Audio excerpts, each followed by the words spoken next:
and most importantly, to make new friends. We invite you to learn more about sharing our cultures on our website, YouTube channel, and social media platforms. We want to hear from you. Provide feedback on this show or find out how you can get involved. Call, email us, or scan the QR code to take our quick survey. Today, I helped a senior find transportation to an important medical appointment. Today, I helped a new mom find virtual programming so she didn't feel so isolated. Today, I helped someone understand new government supports. Every day, 211 navigators connect Canadians to critical government and community programs and services. 211. Help starts here. With Rogers TV, you can cheer on the home team from the comfort of your living room. We'll head to the rink, the field, the court, or the pitch, so you don't have to. Tune in and cheer on your local amateur athletes on Rogers TV.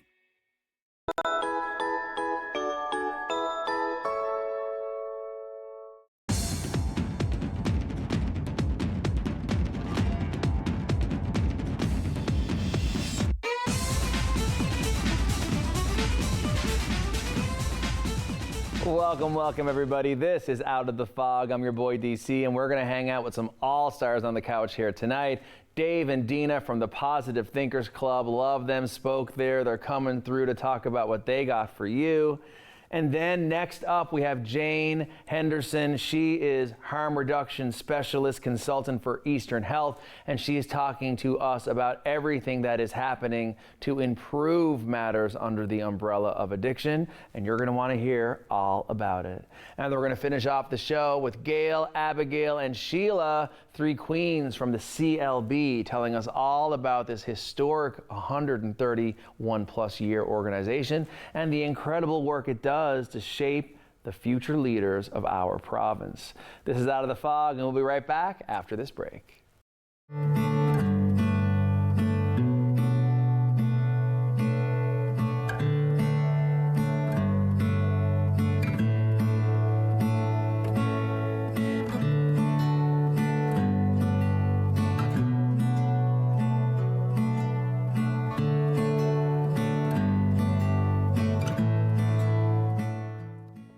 Welcome back, everybody. This is an all-star cast of Out of the Fog, like I told you before the break. And now I'm hanging out with Deanna and Dave, two powerhouse humans who are behind an organization that you will definitely have heard of before called the Positive Thinkers Club.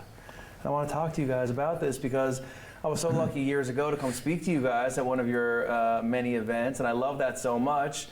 And when you find an organization that vibrates to your own natural value, you want to stand close to that fire. And if there's one thing we need more of, it's positivity. And I'll ask you, Dave, am I right about that? Absolutely. So I want to hear, how did you get into the organization? Well, back in 1988, Jeff Sterling of NTV brought a guy by the name of Brian Tracy, who's an international public speaker, born in PI, moved to the States and now lives in California, and he's in his 80s now.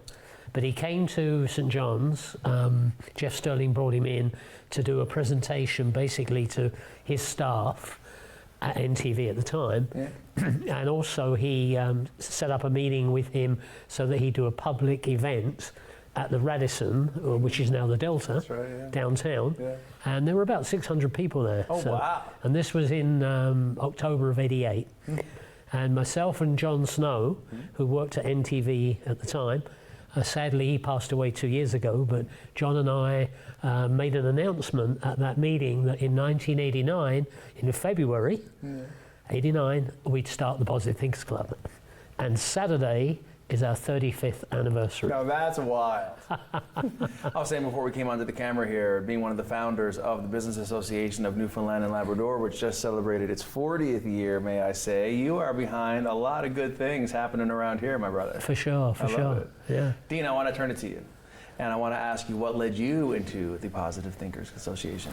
Well, my journey started back in 1997 when I was going through some challenges in my life.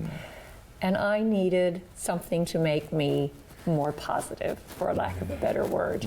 And I really liked the vibe when I went there, and it helps with making you stronger, more resilient to stress, which I was going through with health challenges. And now that I'm older and I wanted to be more committed to the positive thinking, because I am a life coach as well. Oh, okay. And love it. Truly, being committed, you have to take an active role. So I've been involved with a volunteer, and this year I decided to take it up a notch and become president, because I have some visions. I want more young people involved with positive thinkers.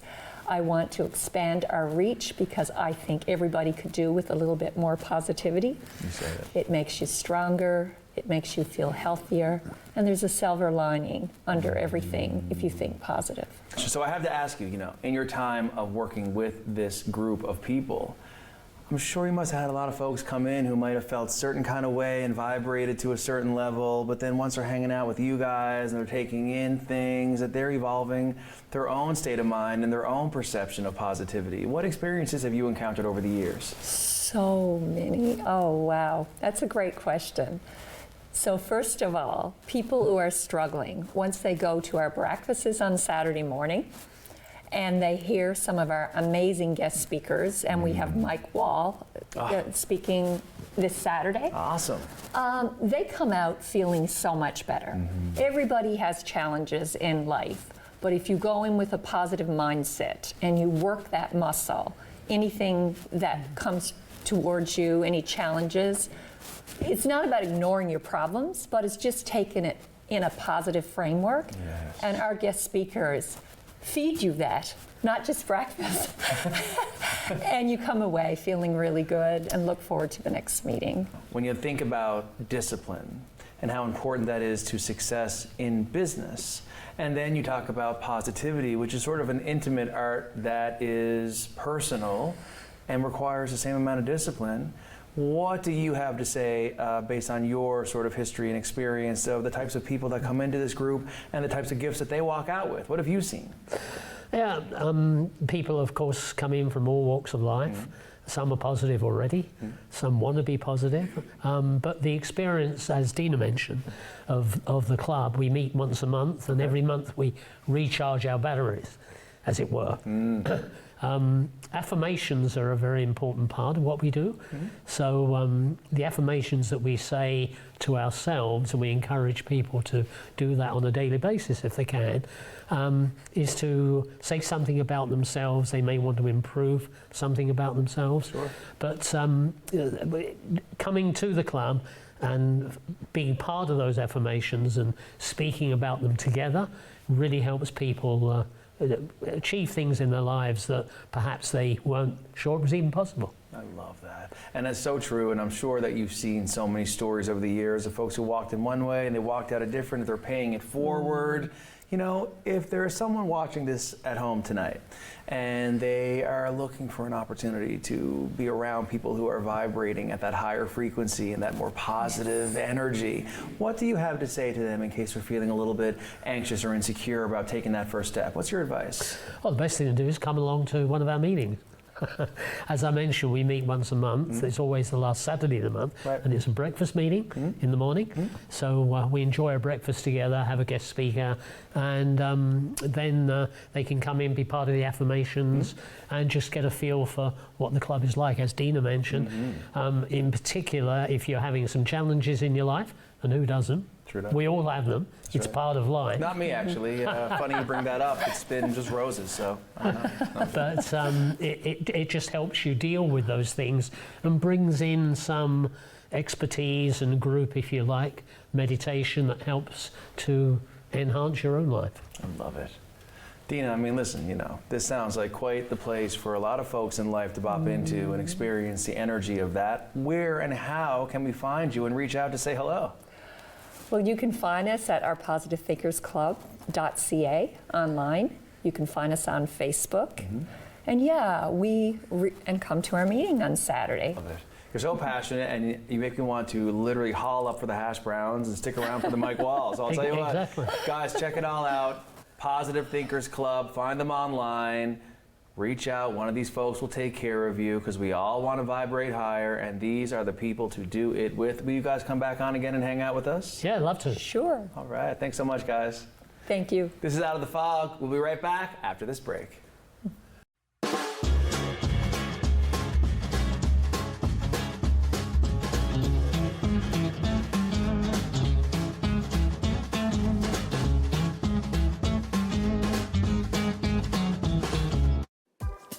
Your opinion matters, and we want to hear from you. Get in touch with us using our viewer feedback line, your direct connection to shaping the shows you love. It's easy. Just grab your phone, scan the QR code on your screen, and take our quick survey. Share your thoughts, and let's make your viewing experience even better. Welcome back, everybody. This is Out of the Fog, and this is a queen to my left that I've had many amazing interviews with because she does incredible work in a variety of contexts, and it's all about community and helping folks, and Jane knows all about it. How are you? I'm good. How are you? I'm so glad to be hanging out with you here on the couch tonight. Yeah, awesome. I see you brought some stuff, and we're going to talk about that in a sec. So, Jane, harm reduction, major subject happening in the province, in the country, in the world.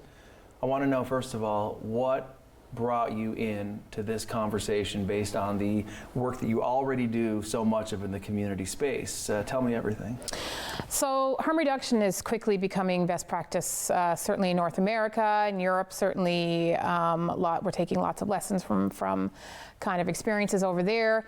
So about 5 years ago, I don't know if you remember Towards Recovery, which was a large list of recommendations. It came from the government, and part of it was that we had to adopt harm reduction as a foundational approach when we're working with mental health and addiction. So I applied for that job and got it. My heart certainly was in harm reduction. I spent several years as an addictions counselor and recognized the need for harm reduction and certainly the need for more compassionate and empathetic care for folks.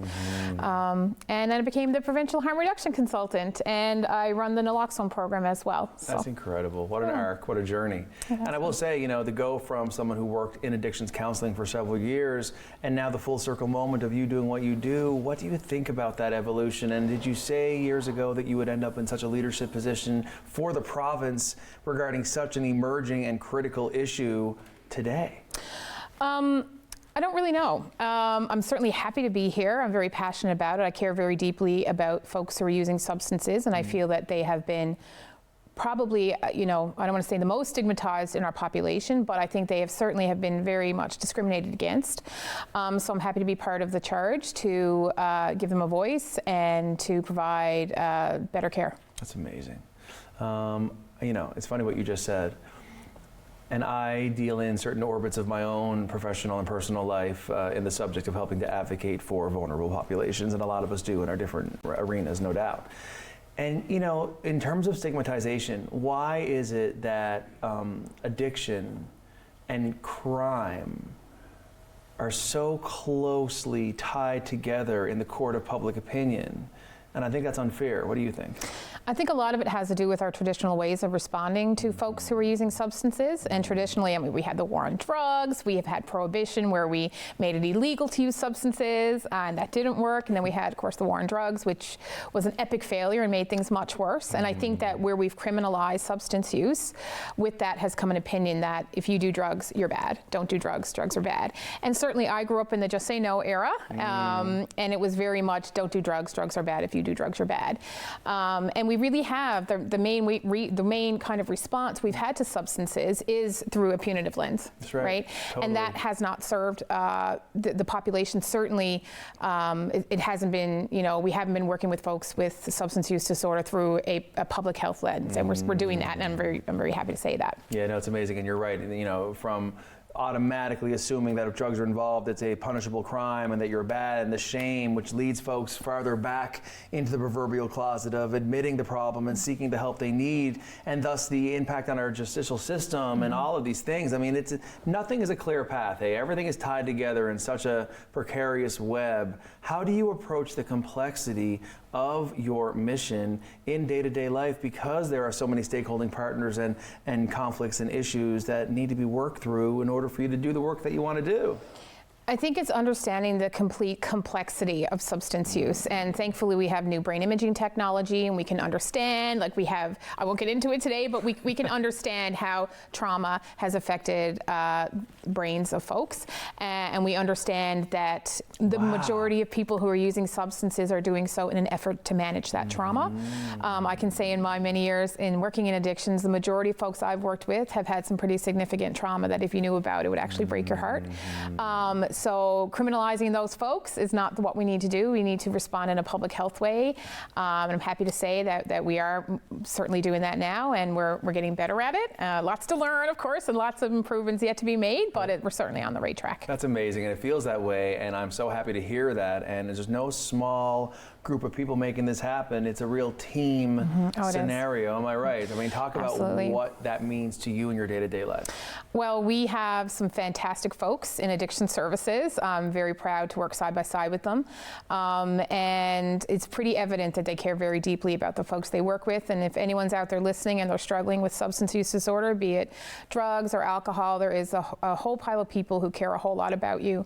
And you can walk in and you can get pretty much same-day services for a lot of the issues right now. That's amazing, Jane. And what a thing to say, and what a thing to feel.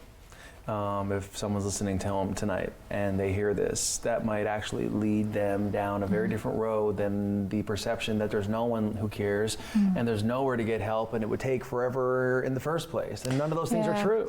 It's not true. Like, we have rapid access to methadone and Suboxone and opioid dependency treatment. We can get someone in, if not that day, within the next day.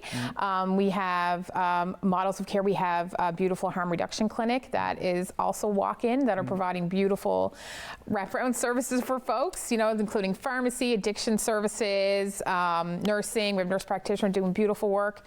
And it's getting better, right? Yeah, and I think there's a myth that there's this big long wait list, but we also have doorways, which is rapid access as well. So what we tell people is if you don't have a family doctor, if you're not connected to someone, then you can call 811 and they can connect you to services. That's amazing. So listen, we're in our final minute of hang, and I want to see what you got. So this is a naloxone kit. So naloxone is used in the event of an opioid overdose.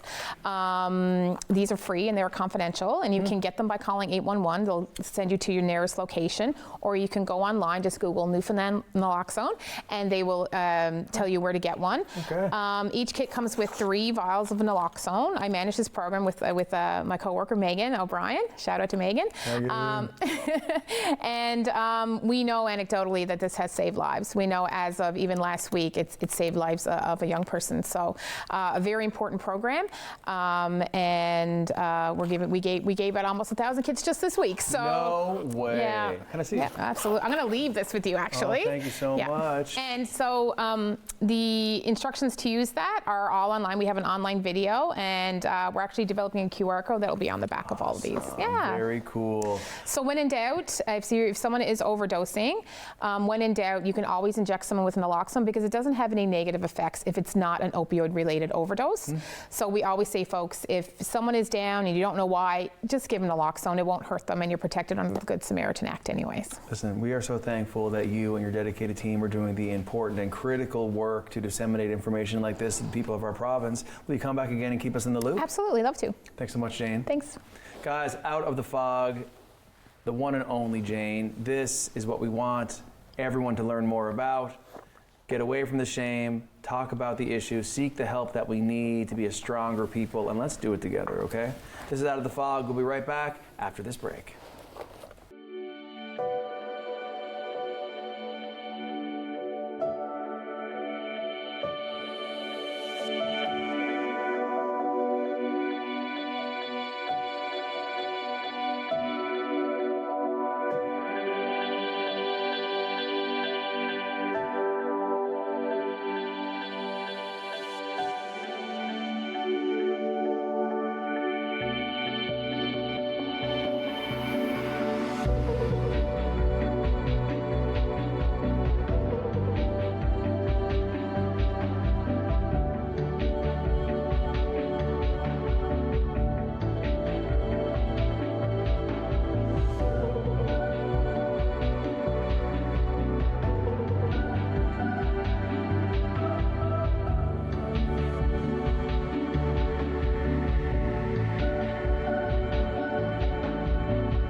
Welcome back, everybody. This is Out of the Fog, and I'm hanging out with three queens here now on the couch, and I can't wait to introduce you to them. Sheila, Abigale, and Gail. What is going on tonight?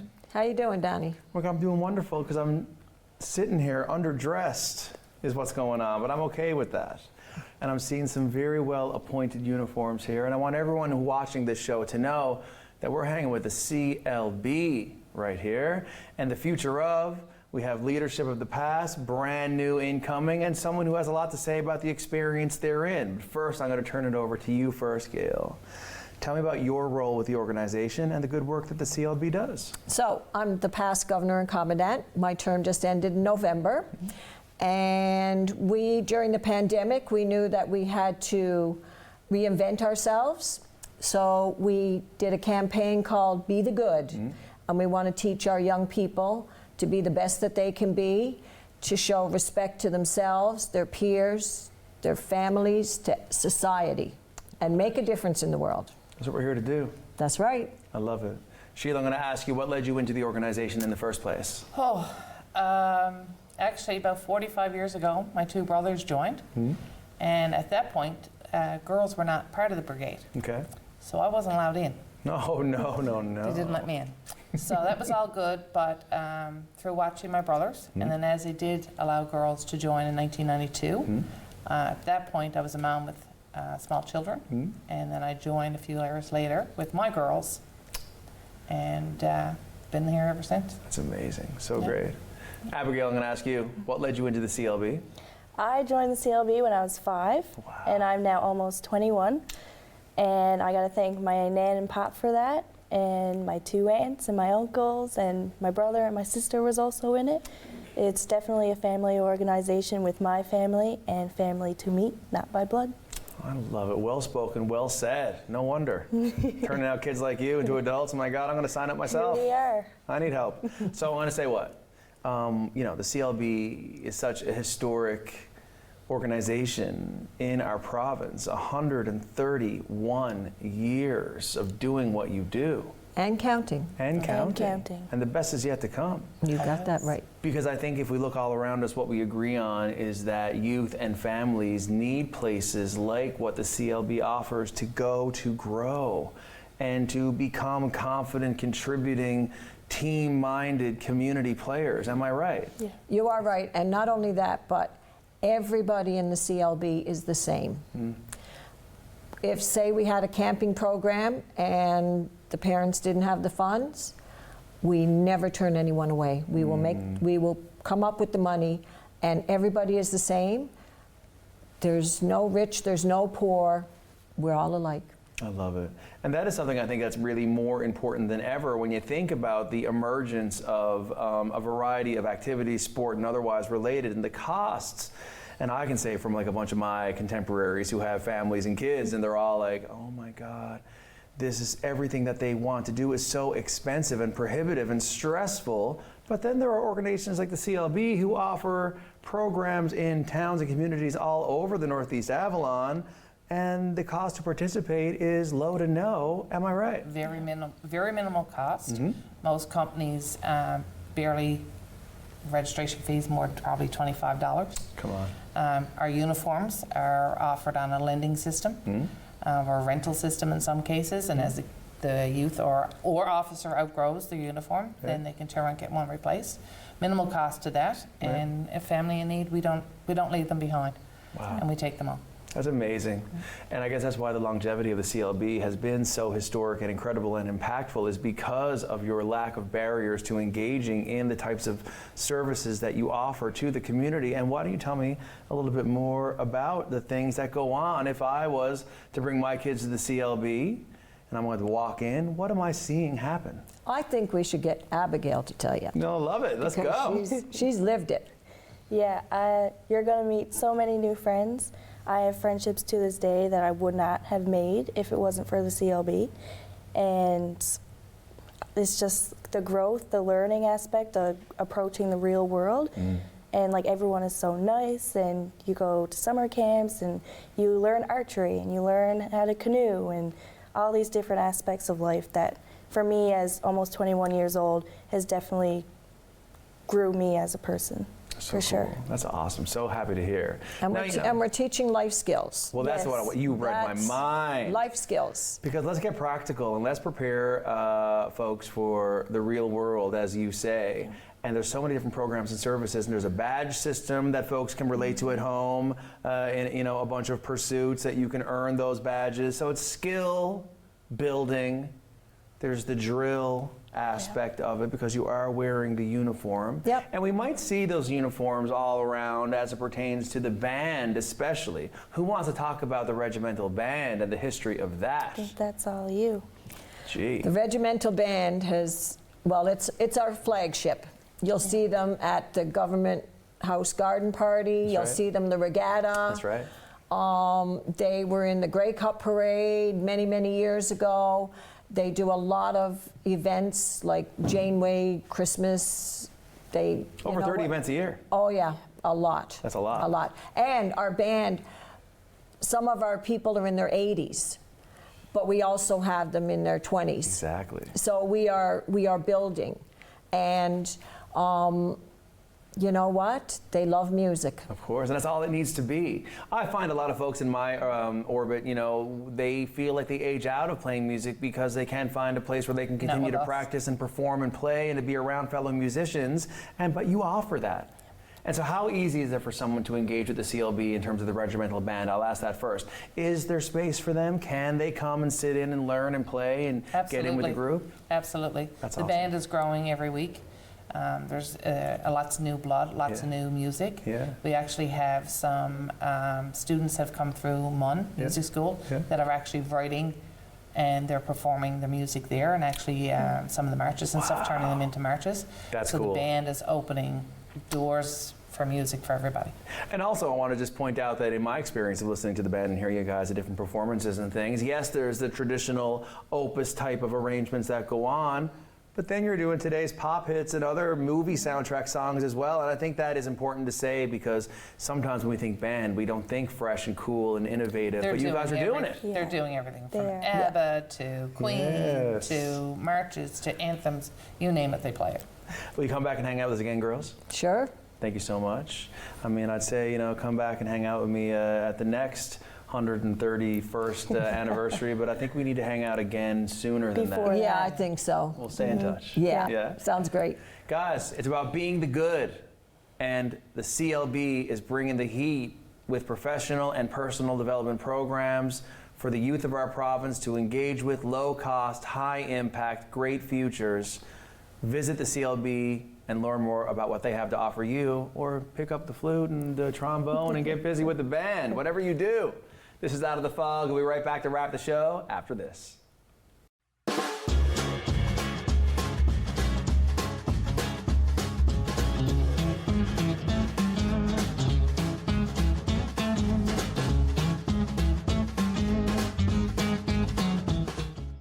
Welcome back, everybody. Thank you so much for hanging out tonight with me and these amazing people who power this province and make the good things happen.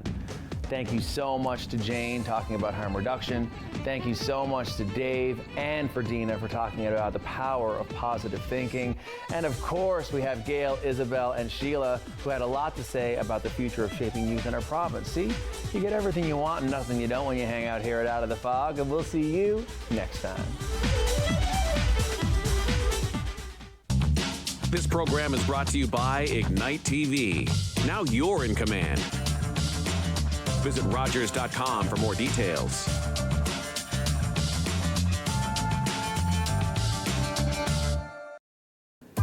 We want to hear from you. Provide feedback on this show or find out how you can get involved. Call, email us, or scan the QR code to take our quick survey.